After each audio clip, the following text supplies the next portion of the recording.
I'd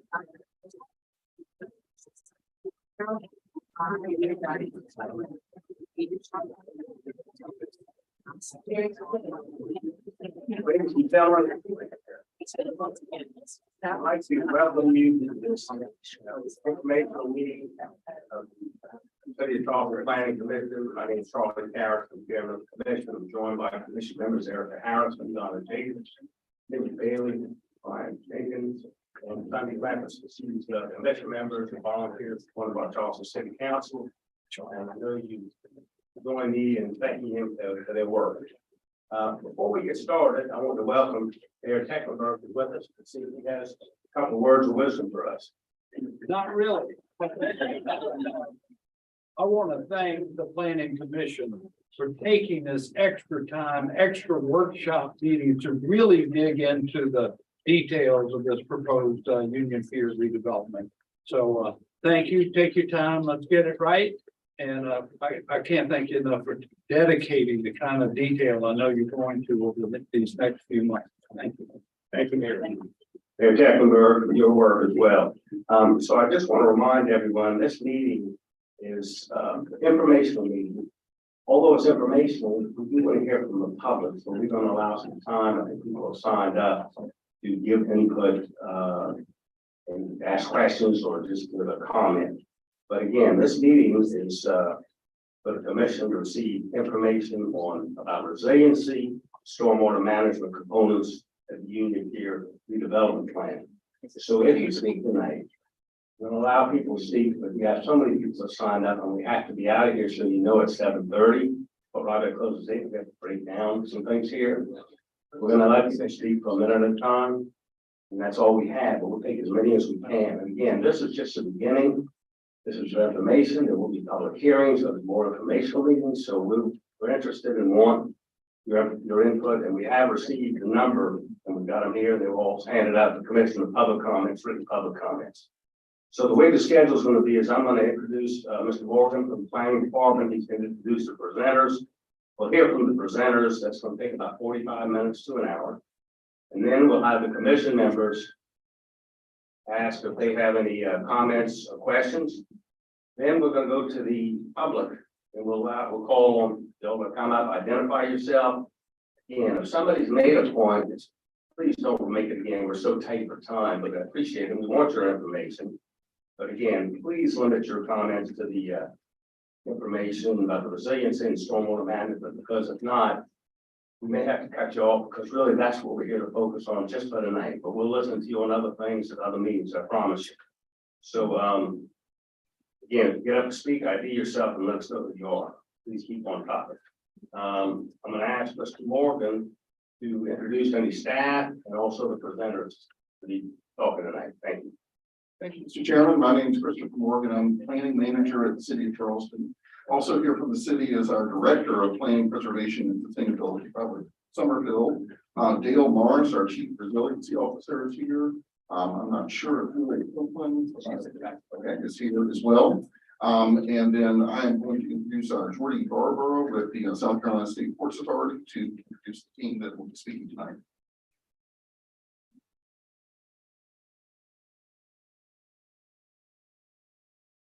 Thank you, Mr. Chairman. This one. There we go. Thank you, Mr. Chairman, members of the commission. I echo, Mr. Mayor, your comments. Jordy Yarborough, South Carolina Ports Authority. We really appreciate the Planning Commission taking the extra time to hold these workshops to really learn more in depth about what we're proposing. I know you all serve in a volunteer capacity, and so just wanted to especially thank you for the extra time you're giving to this very important project. As you all know, the South Carolina Ports Authority engaged Lowe, specifically Jacob Lindsay, to help us navigate this process. We're in the port business, not the urban land planning business or development business.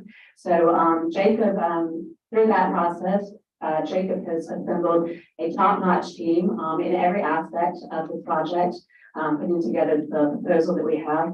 And obviously, as it's been stated, we're here tonight to talk about the resiliency piece of that. And so I'll let Jacob now introduce Jim Rimland, who is our engineer specific on this topic. Thank you.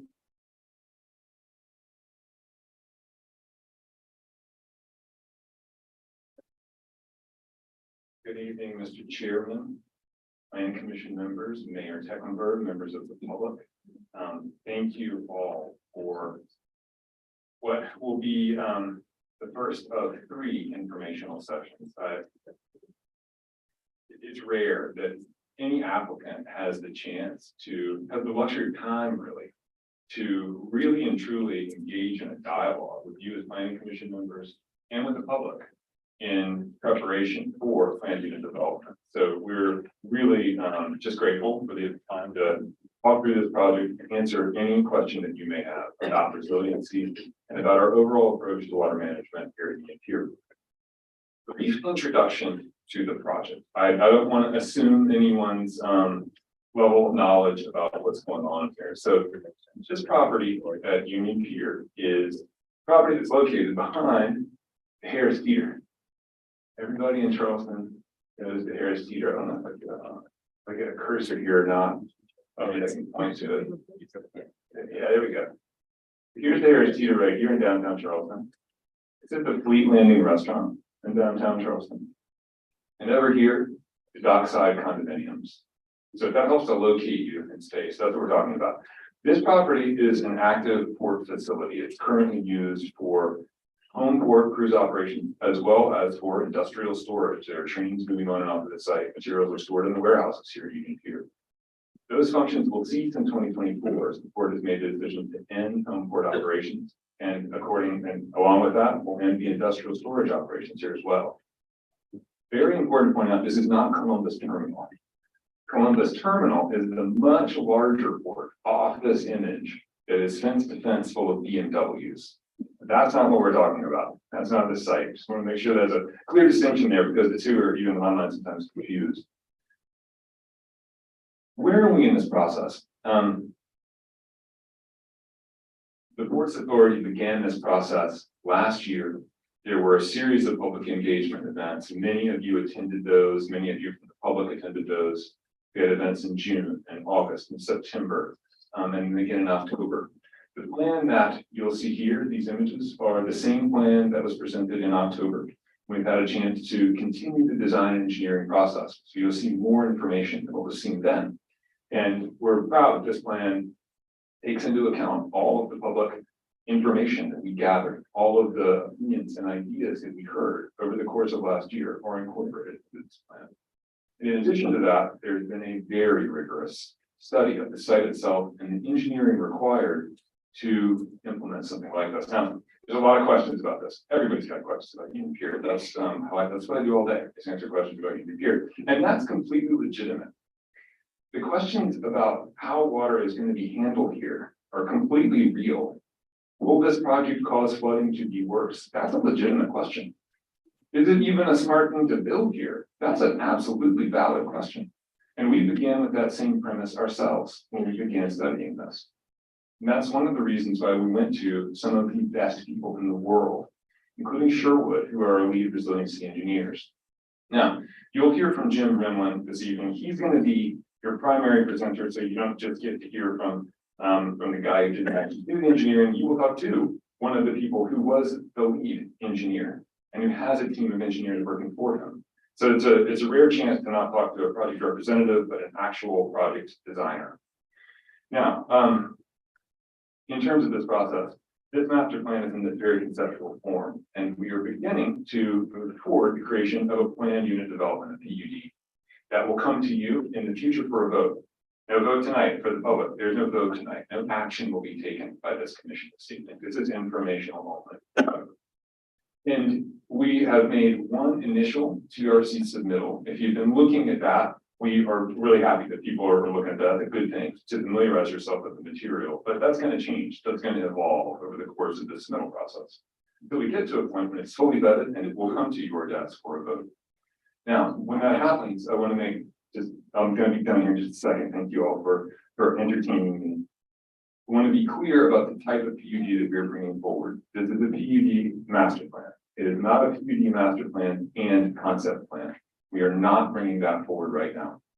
The concept plan, however, will come to you after PUD master plan. We are going to continue, and we will, before the year is out, you will have a concept plan on your desk.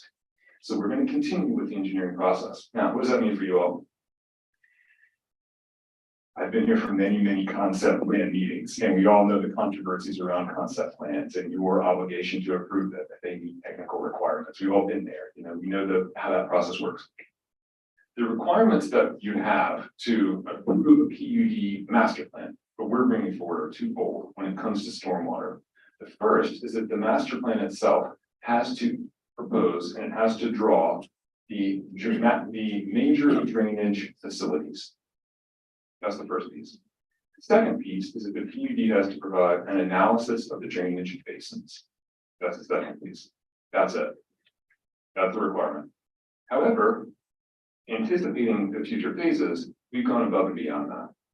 And the engineering that proves out those two things will happen in the course of the regular process, at the concept plan initially, and then later at the subdivision plan process, which you also approved, and then later on at the site plan process, as the engineering is refined all the way through to construction. So that's how the process goes. But at this point, it's about, does the master plan really work? And are the drainage basins going to be impacted? And we feel very confident that we do both of those things by the time that's in the desk.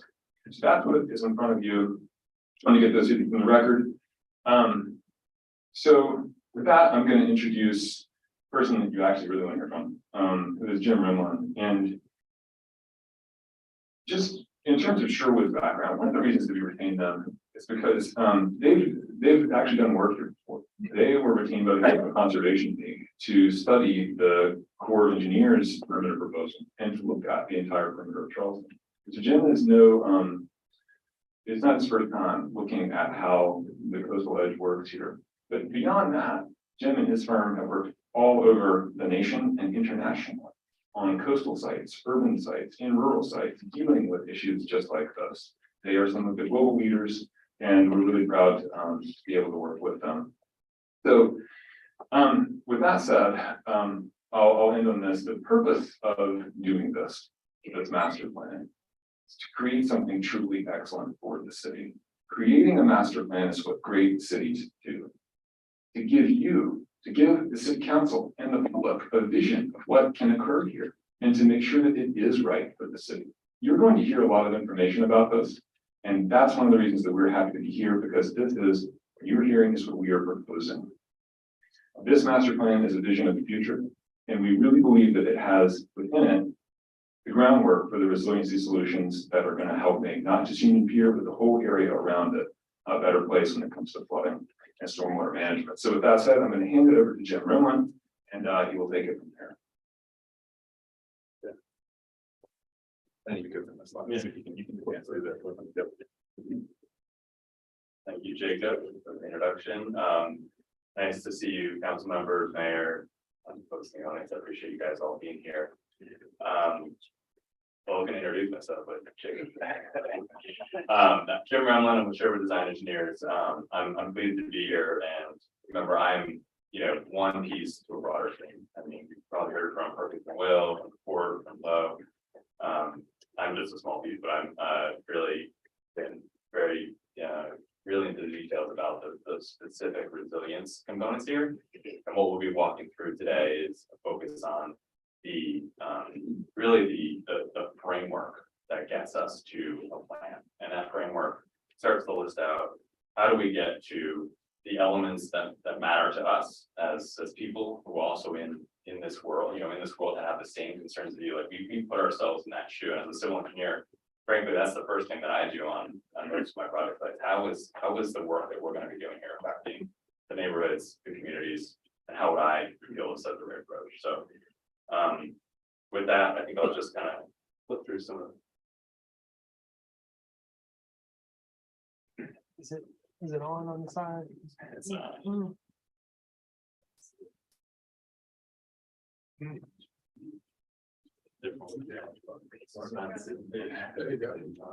Try that. There you go. Okay. All right. Well,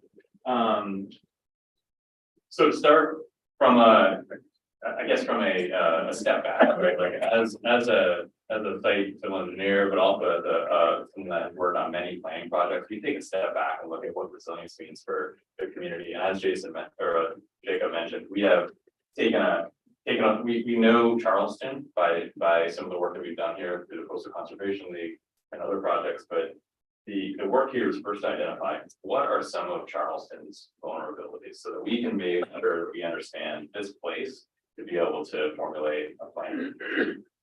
For us, we're thinking about obviously the stormwater systems, right? The coastal protection barrier that we've all heard about from the Army Corps, right? And understanding how this could be a link to our site and also an integration.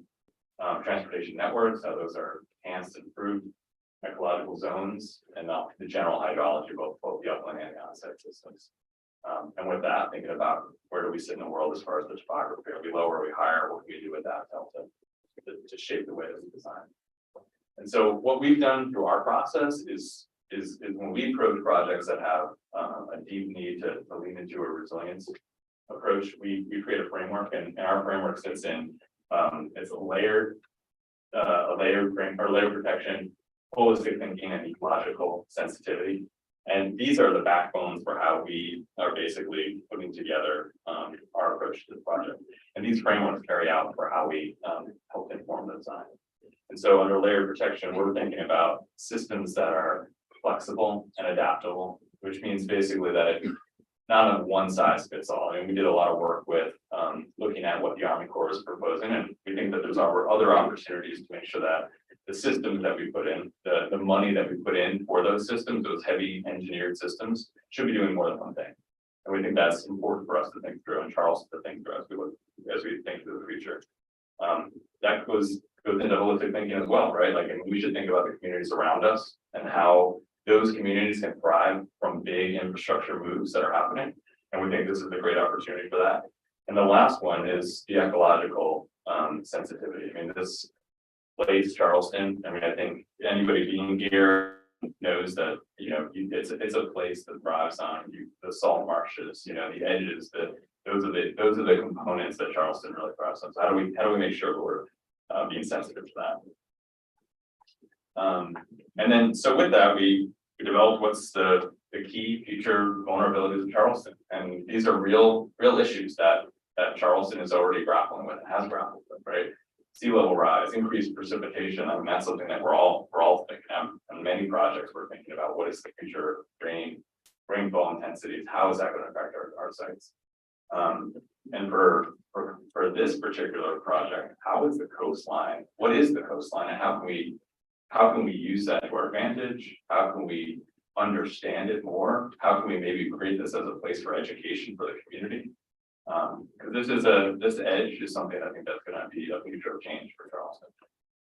Rising groundwater, higher inland temperatures, disrupted circulation, all things that we need to consider on this particular site. We know that Charleston's thought about this already, right? I mean, the Dutch Dialogues has done research on what is the right approach, how does living with water meld into Charleston, and how do we adapt over time? I mean, that's like one of the premises of how does that adaptation actually take hold. And we also know that the city design took a look at all the opportunities. And one of the ones they highlighted actually was Union Pier. And what we know about that is that was an opportunity for us to look about where are we putting the protection barrier, and does it offer us a way to think about that in a different way? And so those are key to remember. Like I mentioned earlier, we've done some work along the edges of Charleston already. We looked at the Lockwood corridor, the Rosemont neighborhood, and the Battery, all different, right? Have harder edges, softer edges, different communities, different ways in which protection and stormwater can be integrated into solutions. And that basically told us is that there's really not just a one size fits all. We think that integrating the breadth of thinking of a plan for a new development at this scale should be thinking harder. So I want to kind of just get everybody familiar with the site. You guys all hear me? A little closer to you. A little closer to you, sorry. It's kind of distance activated. All right, gotcha. Okay, so Union Pier today, let's just walk through some of the vulnerabilities that we know. And those are really, I mean, we know these inevitably through the study of the Army Corps, right? The higher storm surge, but higher destructive coastal wave. And this site specifically as an opportunity to understand and maybe learn how to adapt over time. And maybe this is a great opportunity for us to embed some of the knowledge that we're putting in thus far. Sunny day flooding. I mean, we did a really deep dive into the Lockwood corridor when we did the study with the Coastal Conservation League. That's a huge impacted zone. This area, of course, will change over time. We'll become even having more of those issues. We have to address that. We also talked about the idea of increased rainfall and compound flooding, which is basically waves and rain happening together. We have a collision of the two, and we have a solution to. And then, of course, degraded ecology. This is to say that there are a lot of outward pier structures, and if we can take advantage of understanding how we can maybe utilize them for our advantage, we could also maybe bring back some of that ecology. So that sets the stage for what does this look like, right? And so I'm guessing some of you all know where it is, and if you haven't been out there, it's a large site, heavily paved, mostly paved, and the pier structures that you see, they extend out quite a bit, right? And they're actually at an elevation that's higher, and so you can't even see them as much from the street. So it's something that when you are out there, it's an experience that is pretty unique for Charleston. You're actually out on the water, over the water. This, provided us some thinking about how we might think about that here and integrate it into our design. We also know circulation systems in this particular area are quite disrupted because of this parcel. And so that's a huge driver for us to think about what are those streets, how do they connect, where should they connect, how do those streets form? And that's part of our design. Stormwater inevitably is a driver for us to think through. We have two major upland watersheds that drain down to our site, and then there's multiple on-site drainage watersheds that drain off the site. All with their separate discharges to the river. All opportunities for us to kind of improve by creating a new system with tidal control to reduce our sunny day effects. The elevations, I kind of talked through this a bit, but the pier, the browner zones here are indicating that those are actually high at elevation 9, and the blue zones are indicating a lower area, so that you can actually see that on the site today. There are some pockets of where water would back up and contribute to potential flooding within the community, but also back up and also in internal site problems. There's also ecology at the edge. There is some good ecology, but there's also some pockets. There's some pockets that are disrupted by the pier that extend again over that open water, right from the hard edge of concrete right over to the pier. And this seems like an opportunity for us to really understand how these systems can be embedded into our future design. And so, of course, we all have been studying, or we all understand the risk of storm surge, but what does that mean particularly here? There's a few highlights I identified here that this site specifically has a Limois zone, which is a limit of moderate wave action, which extends quite a bit into our site, as you can see. And that's wave actions that can be between 1.5 and 3 feet. And that's something to consider as far as that was a key driver for us to start to understand where are we within the floodplain, what are some of our drivers behind what kind of wave actions actually in our site, and how do we start to plan for that in the future. And then lastly, just ending with the idea that coastal and inland flooding together, that's where our solutions have to be. We have to think about the edge, we have to think about the inland systems. And so how do we approach this at Union Pier? We talked about the vulnerabilities. So what are some of the key parts that can actually solve some of these problems? What we're putting forth is a solution that integrates coastal barrier integrated within the actual master plan development in the public realm, hidden but still protecting. For sunny day flooding, we've heard, throughout a lot of the work that even on the work that I've done across Lockwood, simple things as tidal gates were important, right? And we can do that, and we're ready to do that. Elevating the site, another key component to potentially getting us out of the floodplain, right? We're a massive floodplain, which is, Cooper River. Elevating can help us create more resilience over time.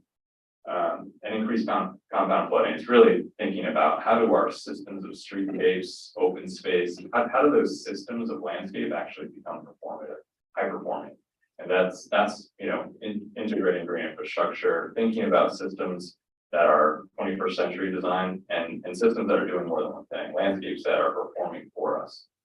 And then degraded ecology, we have edges, we have underexposed edges that really no sunlight's even hitting. Can we expose this? Can we get some of that ecology back?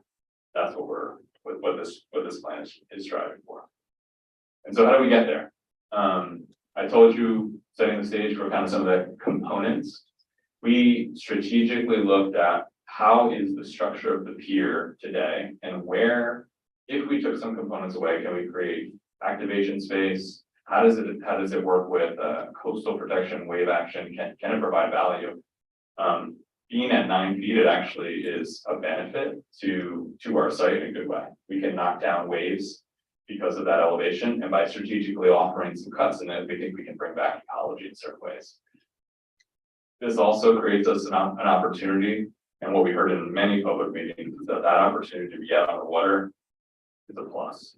And if we can take some of the pier and turn it into opportunities like Brooklyn Bridge Park. I worked at Brooklyn Bridge Park. There are pier structures that are now parks, great opportunities to have people. This could be a real asset, as well as doing the coastal management, coastal wave action attenuation. And if we connect all this starts to create a network. We have now potentially a half mile of connected greenway that can start to link the edge of the city. We also can embed that barrier within and adjacent to that coastal barrier. And then if we elevate, and if we strategically think about how that edge can embed with the development, we have 3 different sections that we're showing here of just how that coastal barrier can embed with the edge to promote more ecology, to link up with development, and to promote a better, more resilient design. Keeping in mind, big driver of cutting down coastal wave action and aligning with the Army Corps. Related to the neighborhood, simple things that we can do is, of course, upsize the pipes that are going through. The site right now exists such that there are pipes that travel underneath Union Pier and discharge to the river, bringing water from the upland systems through. This is an opportunity for us to increase the capacity so that we can service those neighborhoods in a better way in the future. On our site, we have an opportunity to think about using that elevation to move the water off sooner and get it to the river, integrating the stormwater collection and capture systems within green infrastructure, cleaning that water, improving that water before it gets to the river. And so this is where grade can actually work to our advantage. And then we reconnect this neighborhood, right? We connect the streets, we use these streets, use this infrastructure to be doing the more than one thing. To create open spaces that link up with green infrastructure, to create streetscapes that are way more higher performing, and then connect us to the river. This is just a layout of what we're proposing, of linear systems of green along the edges at the low points where they can be more sponges, and then linear systems that also get the water out through higher up in the elevation to the river. This also allows us at that same edge to allow for compensatory storage as we kind of move through that process of design. Compensatory storage, of course, is to offset any of the floodplain impacts. Right now, we have upsized pipes, we have green infrastructure at the edge, we're offering ample opportunity to also embed additional storage within that. And this is where we think that can sit within that same infrastructure. And so what we had was Limois coming further into our site, still within the floodplain. What we get is a Limois zone moved out. We move all that wave action out. We actually create elevation that keeps the site high and dry, offers opportunity to connect into that higher elevation and create more resilience over time. And becomes maybe the first move in which Charleston can embrace coastal resiliency and embrace an edge and bring back connectivity across everything. So we have ecology disconnected. We think this is an opportunity to better connection. So these parts are part of the master plan that you see. And now you've seen. And so the vision is this, and what I know is a struggle. You know, being an engineer, I can understand the pieces and how they work together, but I wanted to walk through kind of the 3D elements and how does this all make sense in the parks. And so I'm gonna start with the site and the neighborhood resilience parts. This is not to scale, this is just kind of to graphically represent kind of what we just walked through. So it's a little bit clearer in people's eyes. We have the Cooper River, we have the sight line in red, we have a couple pipes like we're mentioning that are draining the site. We have a system that's pulling water down through the site. We also have areas that back up on the site and on the street. Those are conditions that are today. We also have storm surge. We don't have a barrier. We're actually low at the edge. So we have the compound flooding. That's our issue. And so when we think about elevating the site in tiers, we have an opportunity to use the elevation to collect, slow, move water through green infrastructure, clean that water, leave it, and discharge higher, all of which including tidal gates within it to reduce the backup of that water. And then at the lower tier, creating that ring of green infrastructure, open space and activity that can be that sponge for the edge.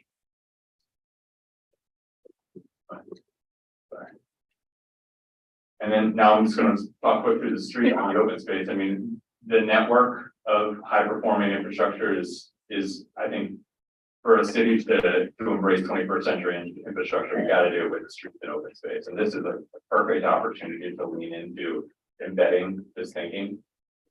These are just some of the kit parts to this design, but all of this is basically thinking about changing the ways in which we think about streets and impervious cover, the ways we think about how do we move stormwater through those streets and through those systems and that open space, right?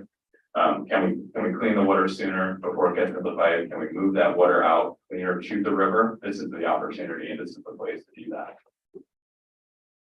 And then the site and coastal edge. This is the confusing part, I think, the most. And so I wanted to make sure we kind of diagram this out for you. We have the existing condition with the pier, existing warehouses that you probably have seen, Washington Street, the site. When we're thinking about kind of breaking up that site, that offers us the opportunity to remove some pier, bring back some ecology, allow for that to happen. Create that promenade along that edge, create that coastal barrier, and embed it within our public realm so that we have adaptability for change, but we also have something that is not the scenarios of a high wall that we all really don't want. We have something that can actually integrate within our site, something that can still protect us. We also have a series of streets and open spaces that can connect us. So bringing back that ecology at different elevations, higher up, moving the water out, lower, sponging the water and providing opportunities for storage at the edge. These systems, these parts together are what make this design more resilient. And we think that a project of this magnitude has to put these parts together and has to be embedding this. So the parts are the coastal and the site stormwater.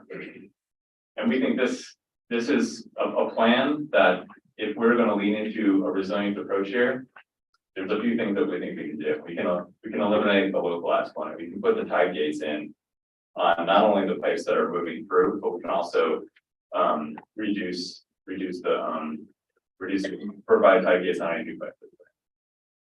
We can develop coastal protection that actually integrates as well as protects and aligns with our future development and the future of Charleston. This is a great opportunity to do that. We think we can enhance the coastal ecology, especially in this case where we have a lot of that ecology lost to the pier. We think we can bring it back. We can create higher performing streets and open spaces for Charleston. And what we've heard time and time again, reconnect the community, to the water. And so at that, I just wanted to thank you for the time. And if this is a good time to open up to questions or. We're going to actually let commission members, if y'all approve the presentation, if any commission members have questions or comments, I'll take those now. Ms. Bailey, go ahead.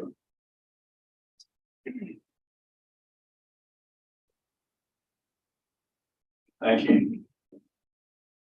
I had written down a number of questions But seeing this room full of people, I'm gonna only ask one or two of them, because I'll have an opportunity moving forward to ask as many as I want to. But I did want to acknowledge, that we received a number of, comments that were submitted online, or in writing. It's already become a cliche of sorts to say that this is a once in a lifetime project, that we only have one chance to get it right. So I want everyone who took the time to submit one of these comments to know that I read every word of them, and look forward to hearing more comments tonight. But I wanted to acknowledge 4 themes that I picked up on in reading these comments, and then just ask, I'll just ask one question tonight. The first theme, this sounds terrible. The first theme had to do with timing and speed. Why is this coming so fast? Why is it coming now? And you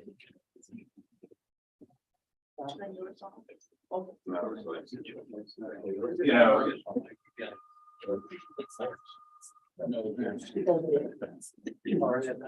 Somehow mine. Yeah. I didn't realize the process. If there are some seats up front, and anybody who's standing would like to come up, we have a number of seats here, and so come on up and have a seat. No, sorry, Ms. Bailey, go ahead.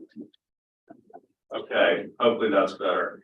But questions like, you know, why is this moving so fast? Why are you hearing it now? First of all, as Mr. Lindsay said, this is not an application. But any property owner, when they want to submit something to the planning commission to be heard, they have that right to do it. So I anticipate they're going to do that at some point. Certainly does not mean we have to approve what they submit, but when they submit it is when we will take it up. There were a number of comments that were unrelated to resiliency, but certainly important discussion points for future sessions. And I acknowledge it's hard even for me to sit through this and not think of other questions that I have related to this project, but I will try to hold off. Another comment is Charleston shouldn't be bear the responsibility of delivering a high price for this. Well, I agree with that comment. The price will be set by whatever zoning is approved ultimately by this body and then ultimately city council. And then there's some comments about the legality of the application. I'm sure when there is an application, we will get some legal advice on that, but I am not a lawyer and so won't comment on that tonight. I just wanted to ask, again, I had a number of questions, but I'll boil it down to one. Green infrastructure, it sounds great. It's an awesome buzzword. But I think what maybe I and members of the public are struggling with when they look at that slide, the one on the screen right now, is it doesn't seem like there's a lot of green. And so I would just be curious to understand the thought process that your team went through with respect to the trade-off between more buildings and hard infrastructure versus perhaps more open space and more perhaps park space. I assume, I would think that the more open space there is, the less hard infrastructure is needed, but I don't know that. So I would appreciate hearing your perspective on that. I can take that for a minute. Jacob, And we also have Jeff too. So yeah, sure. So from an open space network, we have roughly 8 acres of open space within the site. Maybe you don't see it within there, but what actually is it maybe not showing up so clear is that there's opportunities around this sort of rice mill. There's opportunities along Lawrence Street, Washington Street, all that have some linear park kind of integration. What we did was we took a step back and said, you know, as an engineer thinking about these hard conditions of where stormwater coastal edge have to sit, those are perfect opportunities for where infrastructure, like green infrastructure, can be integrated. And that shows up along those edges that were out in that graphic that kind of shows the linear systems around the edge, the sponge. That's where the green infrastructure, park open space settings happen. Places that can basically be dry as well as wet. There's also just park spaces around the rice mill that extend up and through and out the open promenade towards the coastal edge. And then that coastal edge has opportunities to also integrate green infrastructure within that edge prior to discharge to the water. And so we kind of broke it up to kind of understand how the resiliency pieces could integrate that green infrastructure, as well as for us, also, we identified the streetscapes and circulation patterns have a great opportunity to think through how those can be integrated as well. All right, so I'll speak to it just briefly, and I'll just add a couple thoughts, but also, we haven't introduced him, yet. We do also have Jeff Williams here for Will, who was on our master plan team. So for resiliency item related to planning overlap comes up, Jeff, if you want to make another point on this, you're certainly welcome to join. Just going to go back to a key slide here. Start with this one first. So when we use the term green infrastructure, and Jim would be better to define it than I am, we're not just talking about park spaces. We're talking about porous surfaces. We're talking about any area in a street that can catch a drop of water and divert it and percolate it and then put it into the ground in a way that doesn't just pipe it. So when a drop of water falls on the sidewalk in Charleston, where does it go? It rolls into the street and then it goes into a storm drain. And that storm drain goes into a pipe, and that pipe goes into the harbor if everything's working right. So what we're proposing is that and a whole other layer.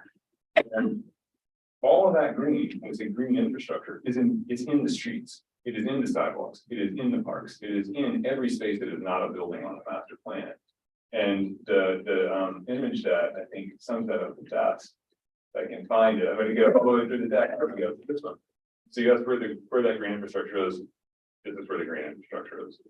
And the other thing that I'd like to highlight, and this is a little bit more my role than Jim's or others, is to be clear about our proposal as it relates to future city of Columbus. Again, this PUD, the goal is to enable these systems to be designed and engineered in future phases. That's all a PUD master plan can do, can enable.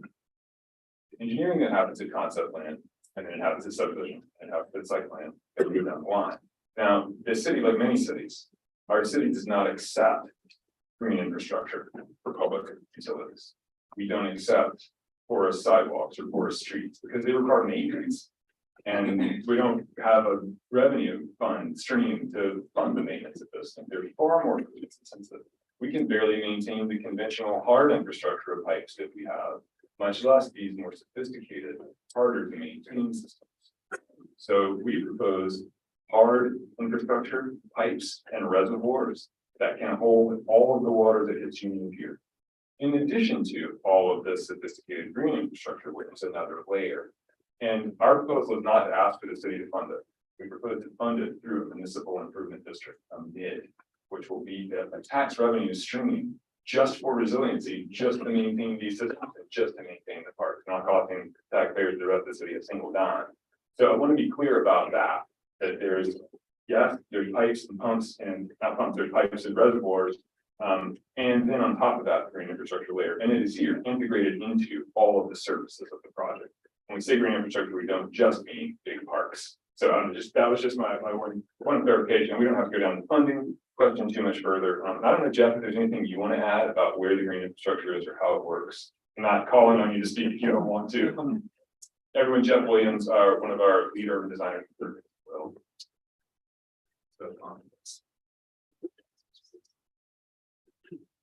Thank you. I'll say just a few words because I know there's probably quite a few other comments. And the dialogue on this project is going to continue meeting after meeting. And it seems like the theme of green space, how much open space does Charleston deserve? How much open space should be in a neighborhood is going to continue to be a conversation that we're having at probably every meeting. I'll say that on a percentage basis, there is a lot of open space in this plan. And we'll take you through the numbers in April when we talk in the subsequent meeting, when we talk about open space and density and the urban design intent. On this site, though, there's this big park that's at the top of the screen. That's the size of White Point Gardens floating out in your harbor. The green area there in the middle of the plan, that's the size of Washington Square Park. Just off the side of the map here is Gadsden Borough. That's the size of Marion Square. So some of the most prominent open spaces in the city are already represented only on this view. And we think that we're doing a good job, and we're excited to continue to have that conversation. I appreciate those answers, and I stand by my general comment that when you look at that slide, it still doesn't appear that green. But as we go through this process, I think it's really important for the community who's paying very close attention to understand what it is you mean by green infrastructure. So I appreciate the answers that you provided. Thanks, Mr. Bailey. I did have a quick question. You talked about the stormwater management, things like that component. Again, not only the public comments, but we talked to the commission members that are concerned about what will this say, how will you manage the water on your property? I talked about the pension things, but we quickly go through that again. The surrounding neighborhoods is a particular concern. Answer and all that stuff. But Yeah. Thank you. Yeah, I think,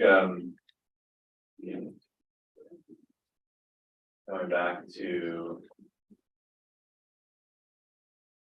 this one, I don't know if you just to kind of refresh your memory that this larger pipe is the extension from the upland condition, right? So that carries water all the way through. It also does intercept some of the water that's draining on Union Pier. That's an issue that could cause backup, right? There's no tidal control on that system. And so that's something that we can improve. And what we're planning is basically that there's opportunities for us to improve the size of that pipe and then to integrate green infrastructure with these open spaces, these streets, have piped elements that can remove that whole watershed of the acreage of the site, take that out to the river sooner, and then provide tidal balance and also reduce someday backup within it. You also feel that when you do that, it's going to help the surrounding neighborhoods versus hinder them at all. Yeah, help. I mean, one of the things that the reason why we're thinking through the whole upland condition, right, is to understand what do they need. And one of the things that we're planning for is for the future of the neighborhoods. And that's why this larger upgraded pipe is an important part of the system. We have 2 pipes that actually run through the system. So that was just graphic, but there's 2 pipes that run through the system that improve the upland flows, take it to the river, tidal controls on those to reduce the sunny day flooding effect, and then all the pipes that take the water out sooner using the elevation to our advantage to get that water out of the actual watershed that would previously be affected by the neighborhood. Thanks again. Commission members, go ahead again on topic. If you have questions about the topic, thank you. What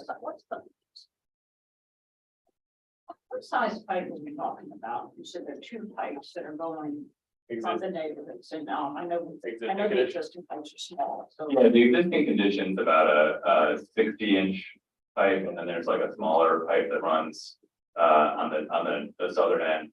These are larger box culverts that we're talking about that would convey water from that point of connection all the way through. And so they're going to be upsized to carry future flood events in both conditions running within another network. What size are the existing pipes? Yeah, about a 60-inch pipe. That's the existing yeah. ones, and so how? I believe there are 2 3.5 or 2 4-foot by 4-foot culverts. Thank you. Other commission members, questions? Ms. Jacobs, go ahead. Great this night today. Thank you for this presentation, and I know that we have been through an extensive process in the city, as y'all mentioned, with the Dutch dialogues They've created a stormwater manual that is in its infancy as far as being put into use for development. But I recently had the opportunity to learn about how the construction of the Cooper, which is the hotel next to this site, was done with management of pipes and wall and stuff like that. And I was wondering if any member of the team could explain that to the public, how that was done, how the infrastructure that was built and cleaned out and managing that small site is also fixing a regular flooding area around the waterfront. That's great. So for everyone, this is a question. This is a question about. Okay, there we go. This is a question about how water is managed at the Cooper Hotel site. What I'm going to try to do is find somewhere in here is an aerial map that has the Cooper Hotel. I'm going to try to find one of those that has that. Okay, here we go. So again, for orientation for everyone here, this is there's theater, there's a custom house, Fleet Landing Restaurant, and this right here is the site of the Cooper Hotel under construction right now by Lowe. Now, what Ms. Jacobs is referring to is the work that was done here to mitigate flooding, and I want to talk about two components to that. Now, I personally was not involved with that anyway, and I've learned by reference because my colleagues that I work with every day in my office have been working through the construction design and now final design, everything related to this, and I've learned a tremendous amount about it. And for those of you who have been in Charleston for a little bit, you probably remember that at the corner here where Vendu Range turns into Concord, right, that corner of Waterfront Park, for many, many years you had, especially in 2015, 16, 17, a regular sunny day flooding at that corner. And the reason is because the pipes that went underneath Vendu and out to the harbor didn't have backflow preventers or check valves at the end of them. Like a lot of the outfalls, a lot of the pipes that leave the peninsula don't have those. Now, I think one thing that most folks might not know is that the entire Queen Street Basin runs through that pipe and goes out here. So if you live in the French Quarter, every drop of rain that falls on your property ends up in the harbor right here. Now, when Lowe acquired the site from the Ports Authority, there was a single pipe. I don't remember the diameter, Dan, do you remember the size of the existing 48-inch existing that was located there? And it had been highly diminished in its capacity because the pipe toward the harbor side had over time sunken, the land had subsided down. And then the pipe on the upland side stayed in place, and the pipes were in effect broken or misaligned.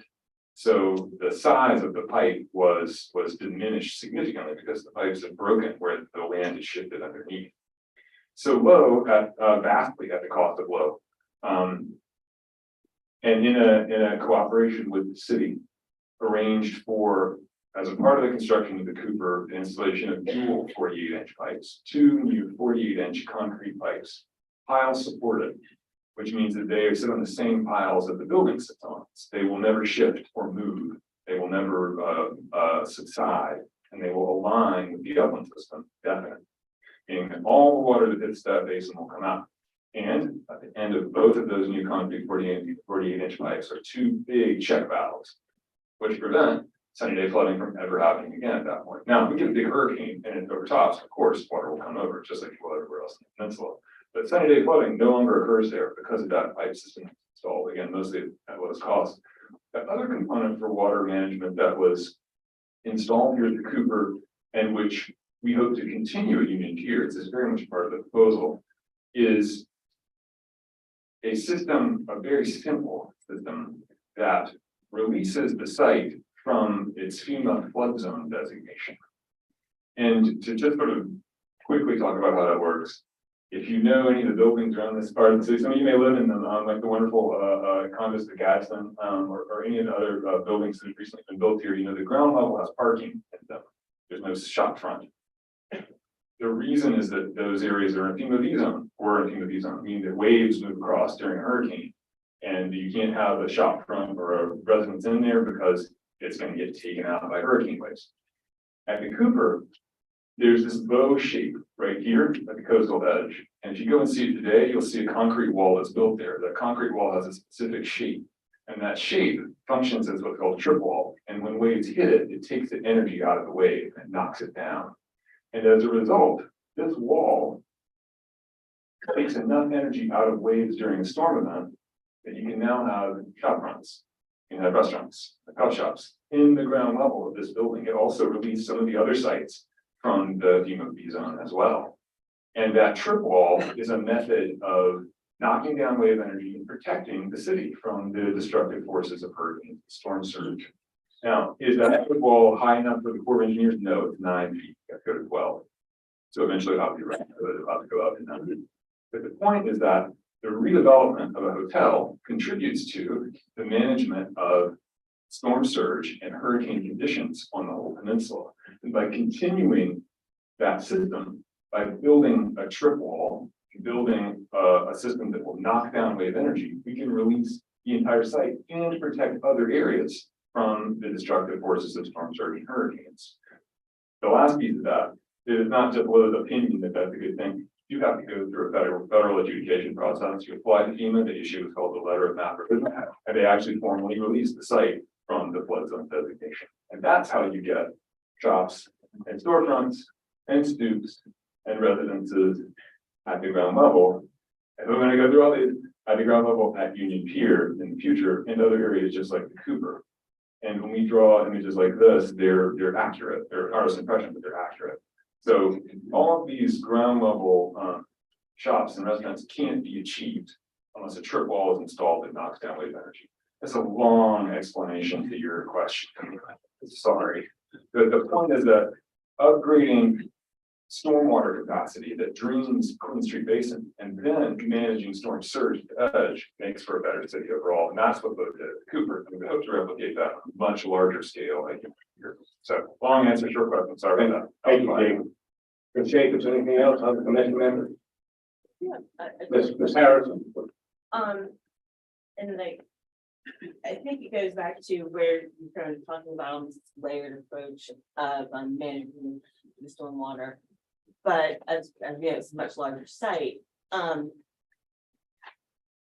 that layering, if you're to take me from, from the waterfront to the rear of the property and from, north, south, and west, how would you expect that to be phased out? Because as much as I love to get pictures, but I know that those puzzle pieces don't come together. I mean, it's a chicken and the egg approach.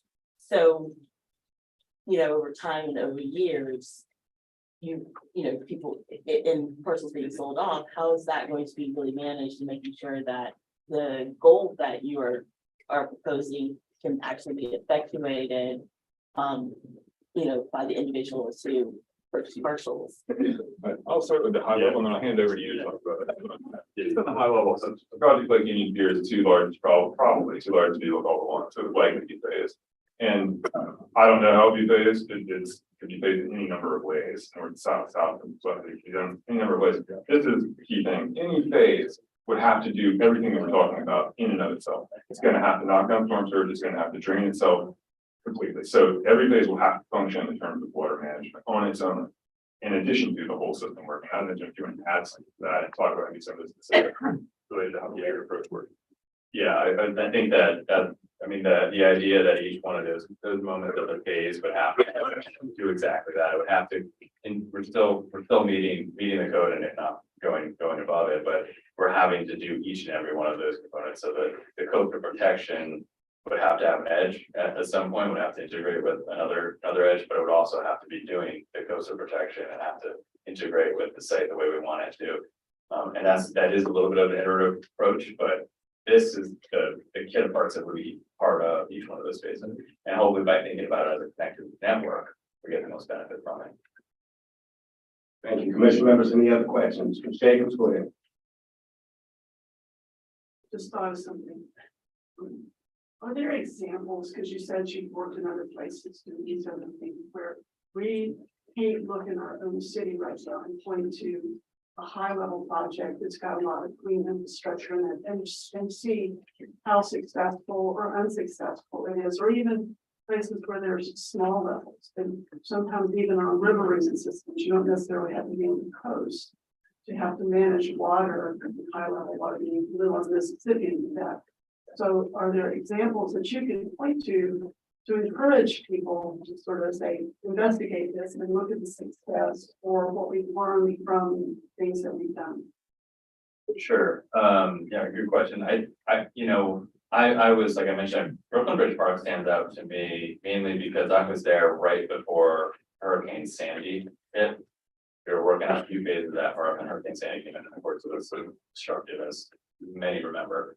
And that made them, the design teams, really understand what does resiliency mean? And resiliency means a lot of, being resilient, bouncing back, but having something that can be there tomorrow, even after a catastrophic event. And that development started with an open space that was aligned with coastal protection and water quality improvement as kind of the heart of design elements, very similar in some ways.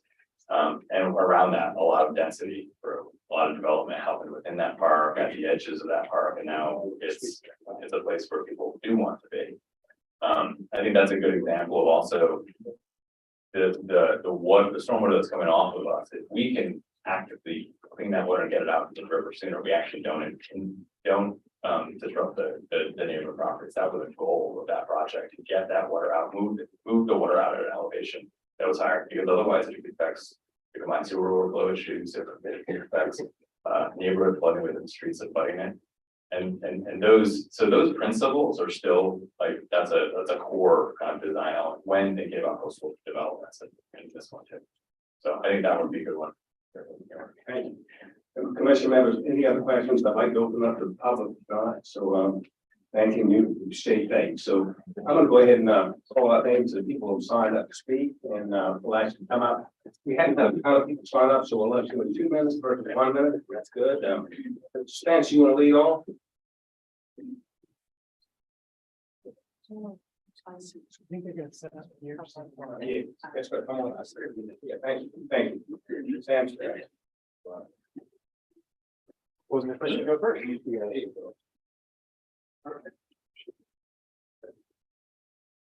I'm Sam Spence from the Preservation Society of Charleston at 147 King. Good to see you all. Thanks for calling.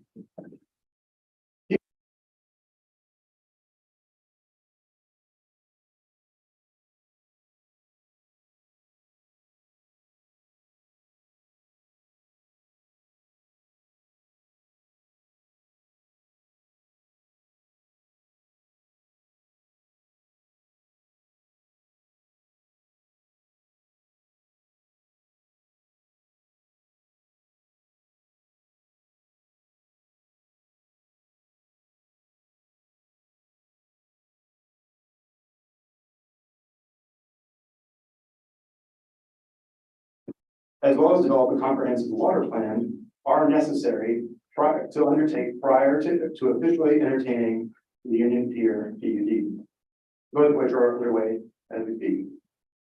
Mindful that the proposed development plan will likely change in the next few days or weeks, areas of concern related to resilience specifically and stormwater management include how much will these sophisticated, hard to maintain stormwater management infrastructure pieces cost? Why is that related to what we're working on today? The dedication of TIP funds will fund, as far as we know, a lot of the infrastructure that we see here. So it is related. And speaking of costs, to what degree are those costs driven by the applicant's decision to propose an incredibly intense development plan that may just dramatically amplify how much it costs to tackle these challenges? If this new infrastructure fails, what entity is liable for funding improvements to this sophisticated infrastructure to meet capacity needs? Is there any hope that this project will be truly resilient as it puts thousands of new residents in 6 or 7-story buildings just a few steps from the water's edge? And what are the financial obligations associated with the island park? And is the city equipped with resources necessary to repair or rebuild it after a significant storm for generations into the future? I'll leave you with this, and we are excited about the possibility of reopening this waterfront and connecting it with downtown neighborhoods. But as Charleston takes critical pioneering steps to learn, develop, and enact good policy at significant public expense around coastal development, What message does it send to other cities who are watching this process and looking to Charleston for lessons on how to do things right? Is this the kind of project that delivers on setting that example? Great. Thank you, Mr. Benson. Again, Steve, tell us who you are, keep it to the resiliency and stormwater management components, and then afterwards we'll get to the applicants. Ms. Rolay, would you like to follow up? Yes, I'm coming. Thank you. Thank you.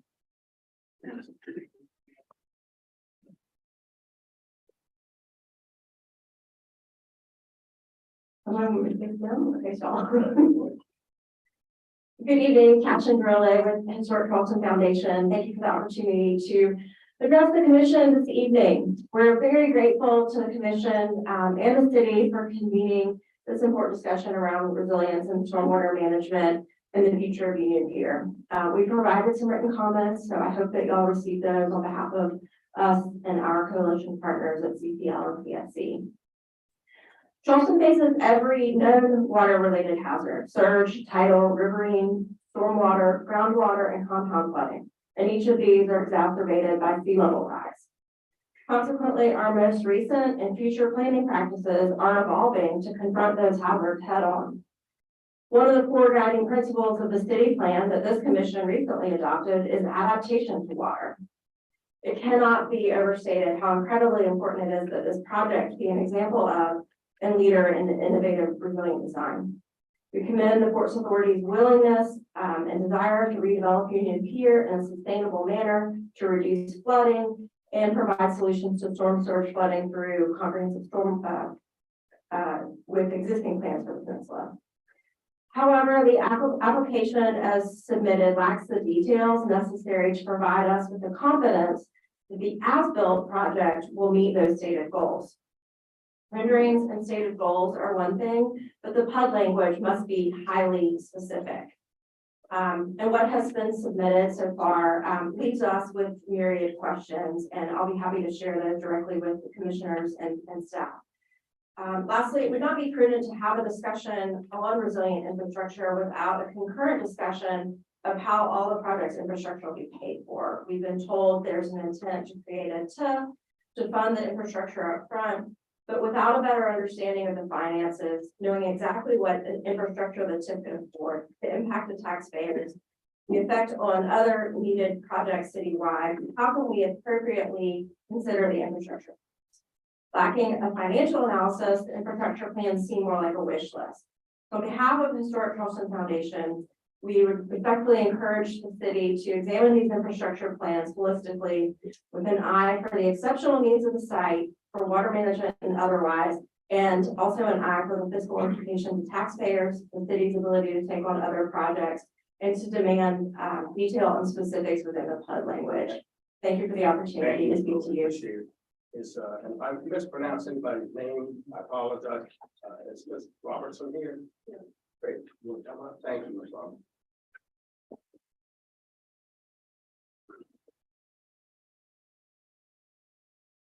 Thank you so much for this opportunity. I live on Lawrence Street at Anson House Condominium. And I just want to say how very concerned we were to see the early plans that the Army Corps of Engineers put out, showing a giant wall with giant gates running down Concord Street, later running down little bitty Wharfside Street. So we have every confidence in Lowe in terms of having observed their previous work and the hotel that's being built. And I just want to ask, how certain is it that your plan to continue beyond Union Pier, north across Lawrence Street, the wall, the promenade, because that is so desirable for us and makes infinitely more sense than what the Army Corps had proposed. So if you could give me some encouraging words around that. Great. I think we're gonna have some time at the end. Mr. Hasty, you here? I'm gonna abstain, thank you. Okay, well, thank you. Emily, I hope I said it correctly. Sadeo. Super close. Thank you. Am I close? Oh, Yeah, thank you're very close. Thank you. Hi, good evening. My name is Emily Sudzo. I direct the conservation programs and policy work at the Coastal Conservation League. We're at 131 Spring Street.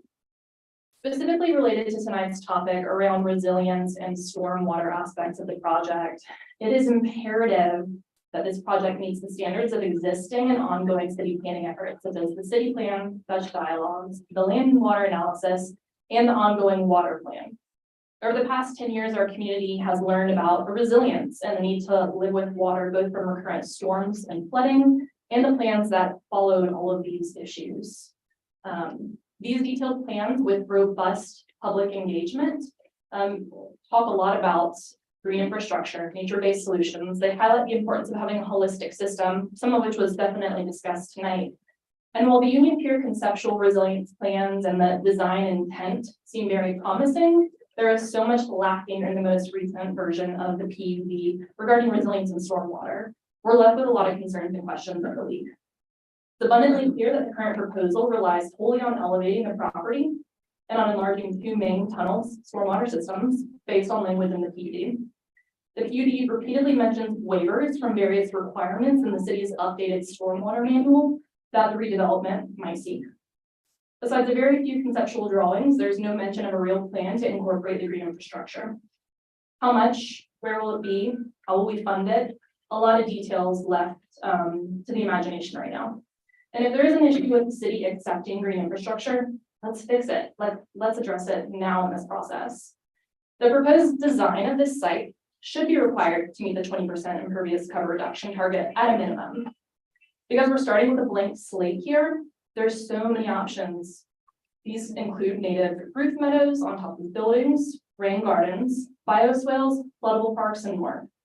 These green infrastructure options are the tools the city has already begun putting in its toolbox to become more resilient. Why would we ignore these now, especially when our challenges with water will only worsen? What a missed opportunity this would be for our community if we ignore all the hard work that this commission, city council, city staff, and residents in Charleston have done the last several years. And moreover, what a concerning precedent this redevelopment would set if it ignores all of this hard work and all these plans. This project has a lot of high potential. We believe that, along with our partners. So we look to this commission, city council, city staff to continue being leaders in resilience and stormwater and addressing these problems in Charleston. And we are here to support you. Thank you, ma'am. Appreciate it. Mr. Tomorrow. Come on up, sir. Thank you.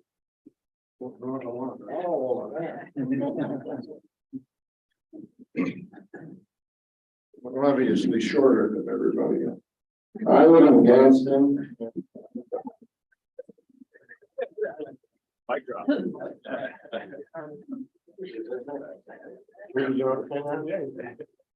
I live in the Gadsden, next to Anson House. I think they've done a significant job. I'd rather look at a development that I can see what it may be versus not do a development, let it be developed individually in little parcels, and at the end of the day, I never know what I'm really going to wind up with. But my point more is along Anson House concerns. You have tidal rise over the next 10 to 20 years.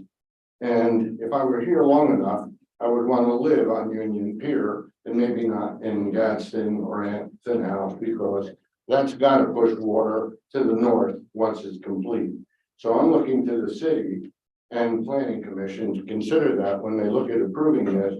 They have to continue that promenade down to protect those other properties.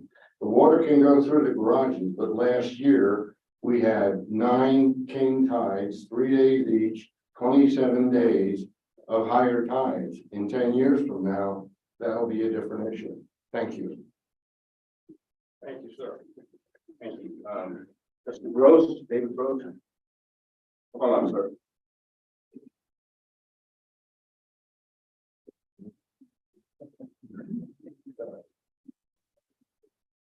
Hi, my name is David Gross. I represent the Zeke Rank Road Neighborhood Association or the Charleston Garden District, as it's now called. We have a committee and there are a few questions we wanted to put forward, or comments really. One is the green space could have a very positive effect if it was increased in terms of cooling. We talk a lot about water and flooding, but global warming is a big issue, and the more trees you have, the cooler it is. So that's one comment that came from the committee that we have. The other is, why does the level of the land need to be increased so tall rather than keeping it lower? When you create a mound or a hill or a mountain or whatever you want to call it, you block breeze, you block flow, and it creates different topography. So that was one question we had, is why it needs to be raised. And the other is seismic issues. We're talking about global warming, talking about flooding, et cetera, but earthquake, we're in a high seismic zone, and I assume the engineers are considering that, but what sort of resiliency is in place in terms of the seismic planning? Thank you. Thank you, sir. Thank you, sir. Mr. Pruitt? Mr. Pruitt. Thank you. Come on up.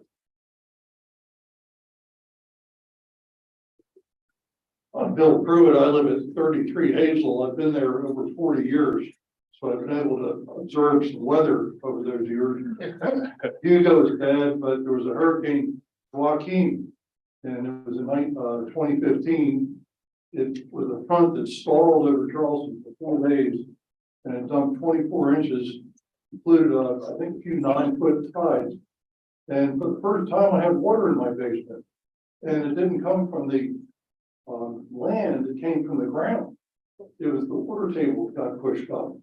So in light of this elevation difference, Anson Borough is about 9 to 11 feet high, and you've got a higher elevation on this project. Is gravity going to be sufficient to move that water, or is it going to require mechanical means to help push it along in these extreme events?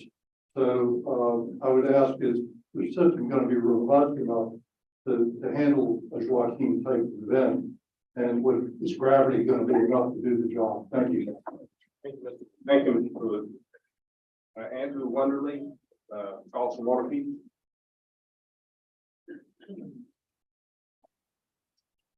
May it please the commission. Thank you. My name is Andrew Wonderly, and I'm your Charleston Waterkeeper. This is a nice enough plan, nice enough vision for what this could be.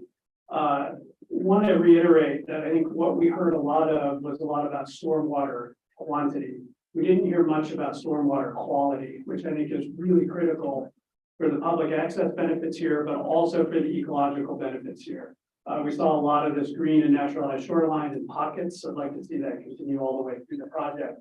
But whatever we do on those elements is directly related to what we do on floodwater and stormwater quality. So I'll leave you with this. The elements that are going to improve stormwater quality have to make it into the PUD. If they don't make it into the PUD, it's just a nice vision and good thought. We have to see that specificity expressly included in the PUD. Thank you. Thank you, sir. Thank you for the work you do as well. Thank you. Zach Laskey. I said the name. Zach Laskey. Okay, there you go. Zach Laskey, public educator. When we talk a lot about flooding and water management, but I think when we're talking about a large development that's going to bring thousands of people, we really also have to think about sustainable transportation. And space is at a premium, and we're going to be lining these streets with cars. But I really hope there's also room for bicycles and bike lanes so that people can feel safe and comfortable transiting this area in different ways. It is a resiliency issue. It is clean, sustainable transportation. And, there's a lot of room for that, specifically at the terminus where the streets end and you get the water view. And I think planning that ahead of time is really important, as it's going to minimize that carbon impact and really increase the pedestrian use in a lot of different ways.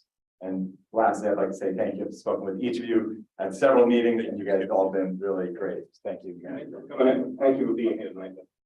Mr. May, your name? Okay, thank you. Corey Sanders.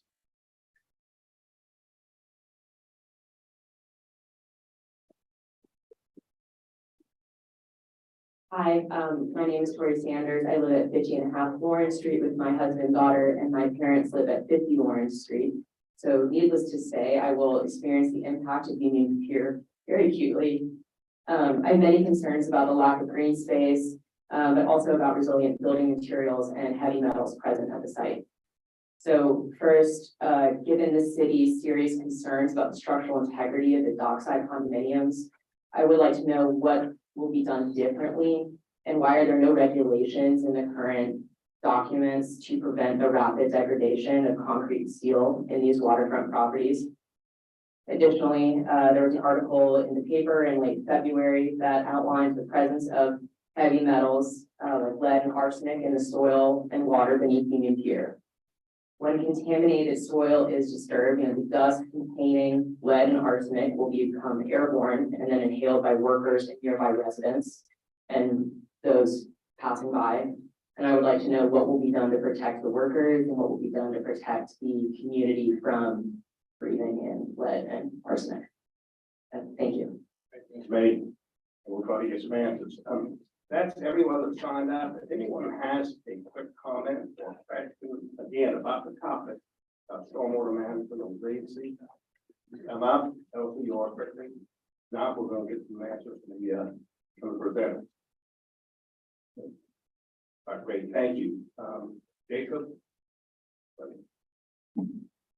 Whoever, thank you. Well, first of all, great comments. I was rapidly taking notes. I've already heard things that we are going to incorporate in our next bill. So thank you for everyone who spoke. We continue to take suggestions, and we will continue to do that until this is done. So I really don't have any rebuttal to anything that was said. I don't really want to take this as a rebuttal period, but I did hear some great things that maybe I could provide some clarification on. And I've got a lot of notes here, and maybe start with one that I think is important for us to go through and maybe a little more depth. How much time do I have, by the way? 6:25 right now. We're good on time, so you go ahead. If we got, we don't have to get there till 7:30. You got. I'm not going to take that one. No. I'm not going to do that to you. No. It might be another night. No. You got 20-30 minutes, so we're good. Okay. Okay. Well, a couple of things. Just some great comments. So first of all, there's the question about elevating the site, and this I think is hard to it is kind of hard to grasp. It's an abstract concept. So let's talk first of all about why do this? Why elevate the site like this? Why is that a good idea? One of the reasons that we have flooding in Charleston, there are many reasons why we have flooding in Charleston, you'll know. One of the reasons why we have flooding in Charleston is because Charleston is mostly flat. Water doesn't move when the land is flat, it stays in place. In order to move water, you need slope. So by elevating the site, you're creating slope, which means water. It's just as simple as that. You gotta move it. And by elevating at the front, we create the coastal barrier, get the front high, just like the Corps of Engineers and any high battery does that. Low battery does that. One of the projects I'm most proud of during my time in the city, the reconstruction of low battery. Even Waterfront Park, if you look at just your other Waterfront Park today, it's also elevated up and it sits above Prevost Street and the street. Elevating the edge is a smart thing to do if you're trying to defend the downtown. That's what we propose to do, elevate the edge, right? So that's a smart thing, keep the water out if you do it right. And then if you're going to do that, that creates the ability for water to move downhill. Now, is it just going to move downhill and flood Ansonboro? That would be a terrible outcome. The answer is we will not allow that to happen, and this project should not be built if it's going to happen, period. The project has got to capture the water as it moves downhill. So by creating slope, water moves and then it goes down into the systems. It moves and goes down, it moves and goes down. The slope moves the water where it can be captured into pervious system and into the pipes that then bring it out by gravity back into the harbor. The highest area is flowing back out to the harbor. The next tier flowing back out to the harbor, and the bottom tier flowing down and back out to the harbor. Now there was a great question about I don't want to go through all my pages here, but maybe I will. Great question about what happens in an extreme event. This is all designed to be gravity fed. This is gravity moves this water, right? The head pressure of water is what moves this back out to the harbor. We're not proposing pump systems that would fail here. Now, with that said, we are proposing to link up with the 12-foot elevation Corps of Engineers wall. What does that mean? Core said, and but it's 12 feet, right? So 12 feet, that's the elevation. So that's above the mean tide, 12 feet above sea level. That doesn't mean 12 feet above where the ground is, 12 feet above sea level. So Union Pier is going to provide a constant elevation at 12 feet. It's going to link in on both sides, plug in, provide 12 feet of storm surge resistance. Now, if you have a storm that goes taller than that, bigger than that, it overtops those barriers, it's going to flood. It's going to flood the whole city, and it's going to flood parts of Union Pier too. That's what's going to happen. But the point is to delay as much as possible, to allow as little water in as possible, for as long as possible. And then after the system is overwhelmed, to be able to evacuate all the water as quickly as you can by gravity without pumps, eliminating the amount of time that water stands and damages foundations and damages planted trees. Like we all saw when Colonial Lake had to be completely replanted twice after salt inundation. The idea is don't let that happen. Get the water, hold the water back as long as possible. After it's overtopped, get it out as fast as you can. And try to do that without relying on pumps. That's not possible. Everywhere in the city, that's what we're trying to design. That's what we're proposing, is a system that is functions with as little maintenance as possible. Now, again, the idea, think about contrast it with today, level site, it creates a bowl there at Washington, right? So all that water goes back. It's all a giant asphalt seed. It goes back and it piles up there. In this case, in the future, the water rolls off the new slope and drops down, drop down, drop down. So by the time you get to Washington Street, not a drop is falling onto the street. All the water that falls here is kept on site. That's the design. And that's why it's beneficial to elevate the site. Now, when we elevate the site, what do we mean? The design team did some amazing work at studying the slopes that exist all throughout downtown Charleston.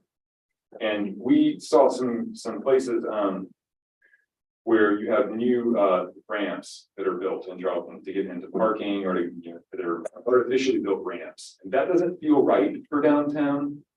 And teams walked and walked and walked, and they found a street that they felt was the steepest street, still felt like Charleston. And that street is Exchange Street. I'm speaking for your team, Jeff, so please interrupt me if I'm speaking correctly about anything. Exchange Street is the street that had one of my favorite shops, no longer there, the Charleston Beer Exchange, that goes down from the Exchange building at Broad and East Bay to Waterfront Park. Walk that street sometime. That slope is the slope that is the steepest slope proposed at Union Pier. No steep. So is that correct, John? That's right. Yeah, this ziggurat here is Exaggerated. Yeah, it's for illustrative purposes. If we showed it to scale, it would be imperceptible on the screen. Is the point. The slope is pretty total, but it's 3% at the max, which is just enough to water. I'm from Athens, Georgia. Around there, when you design things, as I was trained as a landscape architect, you want 3% slope minimum move water. That's what you want, 2% minimum. So that's what we're doing, moving water, and that's the reason that it's elevated, and it's not going to flood Ansonboro. It's going to absorb the water on site as it rolls downhill, as a well-designed system should. You've got to create elevation to move water. That's the way. That's the reason to design that way. So, but in an extreme event, no, it will be flooded, and the rest of the city will as well. And the idea is to get the water out as fast as you can after the flood event occurs. Okay, bear with me here. There was mention about water quality. We take that very seriously. Again, city deserves a lot of credit here for the low battery. I didn't work on this, but for those who did work on low battery, as the mayor pointed out the other day, low battery has water quality treatment systems within it. So it's treating for quantity and quality. The PUD does not require anything about it, and any of its requirements. There's no PUD code requirement for water quality. However, we will do that. That's a good suggestion. If you hear it, we will do that. We will commit to water quality. That just should be done. It's as simple as that. So no problem, done. And we will write that into the PUD. Our intent here is to build and to allow the construction of a plan that does all these things that you're speaking. We would not propose to design something that would not be permissible in the future. That's a bad idea for everybody. That's not good for the board to sell their properties. That's not good for the future owner who wants to build it. It's not good for the city. We're telling you all of this because the PUD has to enable these systems to be designed and engineered in the subsequent levels of review. That's what we're trying to do. That's why I think all these comments are great. The application lack detail. Yes, the application lack detail. It's the first round of PUD. It's not an application. we're just beginning the process, so more, you will see more detail, and you'll see more detail until there is what you all deem to be an adequate level of detail, because ultimately you all will recommend for or against the resiliency components of the plan. So you will tell us when there is adequate detail in ED passing the criteria of the ordinance, and we will understand it. Okay, bear with me here.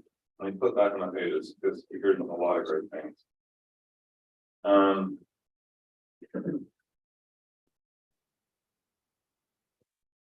Continuation of the promenade to the north. We heard from some residents who live north of the site in the Gadsden Borough area. What we've been tasked to do for our client, the Ports Authority, is to design the best possible neighborhood at Union Pier. However, we are also proposing off-site improvements, including improvements to transportation, which is a resiliency issue, and I do appreciate that. I agree with that completely. We firmly believe that the analysis bears out that these improvements are going to improve flood conditions off the site as well. They're going to lessen flooding in other basins, bigger pipes and move water from Ansborough out to the water. There's no doubt about those things. However, will there be a continuation of the waterfront promenade to the north? Will there be a barrier to the north that continues off of our site? The answer is that we would welcome a conversation about that, and we would look forward to coordinating with the city staff, and they're absolutely interested in that conversation. And should TIF funds be available to continue the barrier offsite after they've compensated for the things that have to be built on Union Pier to perform it, we would welcome that discussion. It's all a part of making the whole city resilient, and that's something that Union Pier needs to do. So we welcome that discussion, long story short. Is that in our master plan? No, because the Ports Authority doesn't own that property, but we certainly would look forward to. The system needs to connect into something to the port. So that's an area of coordination where we'll be willing to work on. Okay. Is there anything else that you want answered based on the comments that you heard? Just to have one closing piece. Yes. The heavy metal concern that you had about the agitation. The heavy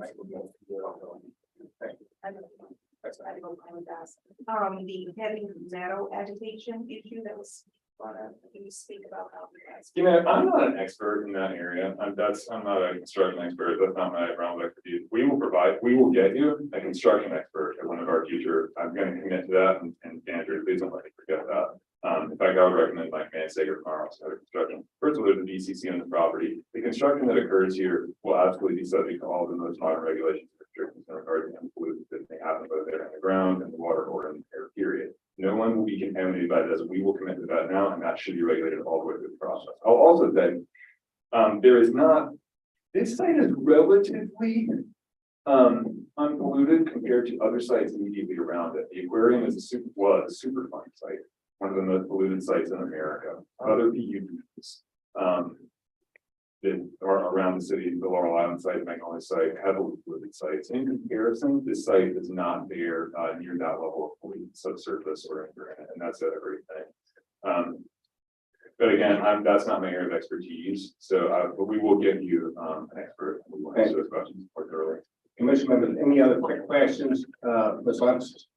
Jacob, one of the questions had to do with the maintenance and the repair in the event. Great question. Thank you. Ms. Lutz. So vertical maintenance and repair, it's a great question. So if the city gets hit by a big storm, which we have anytime in the recent past, we have to rebuild all this infrastructure. It's very costly.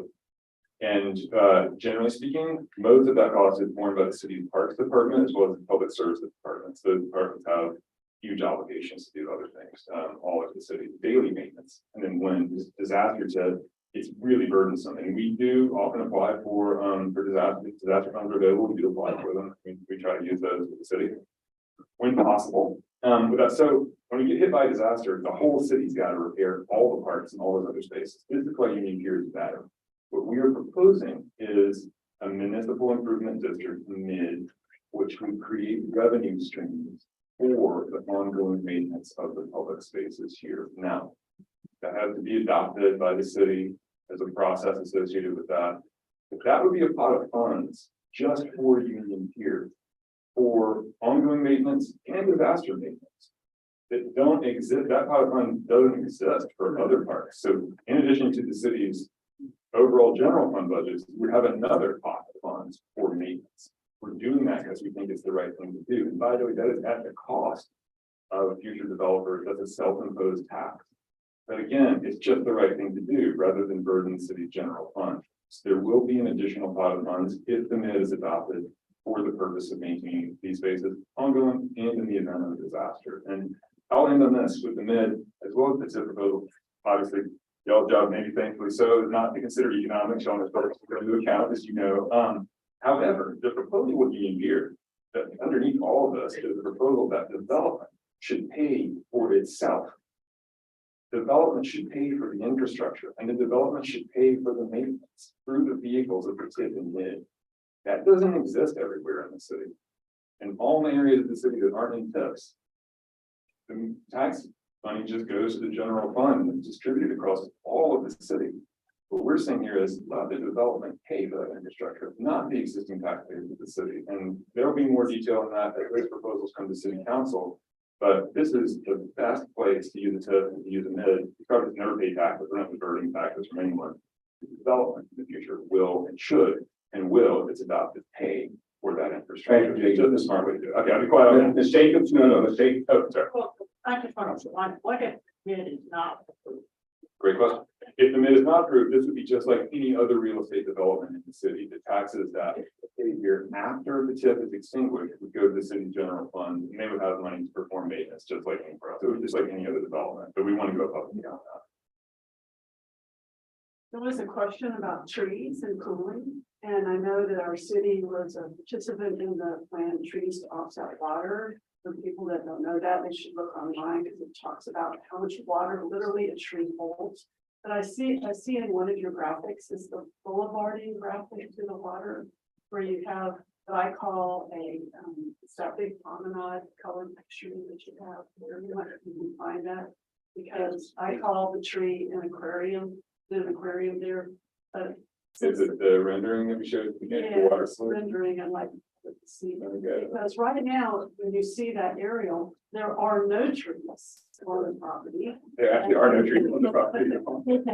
There may be some trees right off, but okay. Tell me when to stop. Right. See that big pond in the middle and the trees that are planted. There are concepts that the public are not aware of that I've seen that y'all are putting in your maintenance structure. What I call an aquarium for a tree, it holds water, and then the type of tree that's planted there absorbs the water, and then the tree also cools the area. So y'all will be committed to planting trees on this property as they're developed. That's partly part of the PUD. I think the public needs to hear that, since they're currently no vegetation. That's correct. That's correct. And again, to the point that something Walker's made earlier, there's not detail on the That's correct. There's no detail on this deed. It's not an application. It's just the first round. There will be more detail on the tree planting. We will absolutely include that. Yes. And I think Jim and I both wrote that down. That's a great comment. And we absolutely want to see maximum trees deployed per linear foot of street that is viable here. It's just a great thing. Tree maintenance is also a challenge. The city has a hard time maintaining its existing tree stock.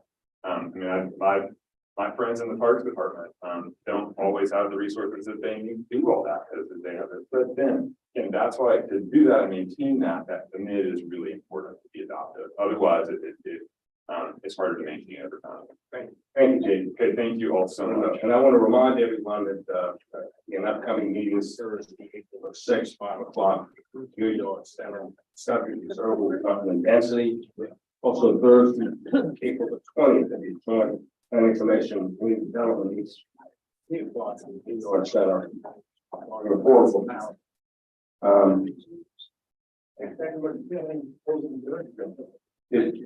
Great, thanks. We are again after these informational sessions. Keep in mind that there's going to be public hearings, city council, planning commission, so there'll still be a lot more input and information to receive. So I want to thank the members and all the public. Well, thank you for coming out tonight.